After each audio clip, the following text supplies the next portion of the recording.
นเชิญคุณพ่อเกษตรศักดิ์ภะคะวะโตอะระหะโตสัมมาสัมพุทธัสสะนะโมตัสสะภะคะวะโตอะระหะโตสัมมาภิกขุสังโฆอิมานิปังสุกุลาจีวรานิสัปปาริวารานิปฏิข้าพเจ้าทั้งหลายขอน้อมถวายปังสุกุลจีวร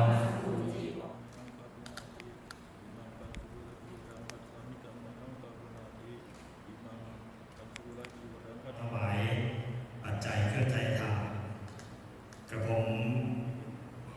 จะได้ประกาศยอดสุขภาพชุมชนบุญสิริธรรมชัยซึ่งตอนนี้ยอดตัวเลขกลมๆได้อยู่กับมือพิธีกรแล้วนะครับ1,464,989.25 สตางค์นะครับสุขภาพชุมชนบุญสิริธรรมชัยซึ่งถือว่าเป็นนิมิตหมายที่ดีที่พระราชสุดาลังการหรือหลวงตาจักรของเรานั้นได้ให้ความเมตตาในการที่จะอนุญาตให้ทางพวกเราชาวจังหวัดสุรินทร์และชาวบุญศรีธรรมชัยนั้นซึ่งถือว่าเป็นทุนได้ประโยชน์จากการที่พวกเราทำกิจการในครั้งนี้หลวงตาเองก็จะมีความปิติและสมานการของหลวงตานั้นได้มีความปลอดภัยพระเนรนะครับก็มีความปลอดภัยเจ้าหน้าที่ก็มีความสะดวกในการเข้าออกและที่สำคัญก็คือผู้มารับบริการก็มีความสะดวกในการเดินทางเข้าออกซึ่งจะมีช่องทางที่ประตูวัดแล้วก็ศาสนสถานต่างๆนี่ดูสวยงามมากชื่นชมมากแล้วผมก็คุยทีมงานว่าเป็นวัดตัวอย่างก็ว่าได้นะครับแล้วมีที่จอดรถให้กับบุคลากรตลอดจนผู้มารับบริการตรงในวัดเรียนเชิญท่านผู้ในการน้อมถวายปัจจัยบริวารนะครับ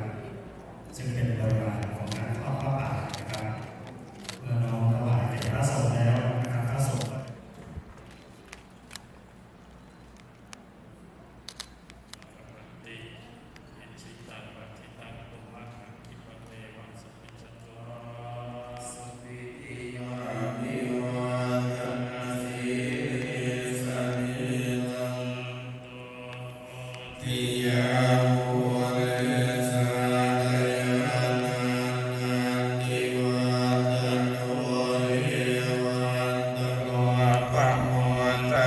สุนันกันดังสุมังคะลังสุอภา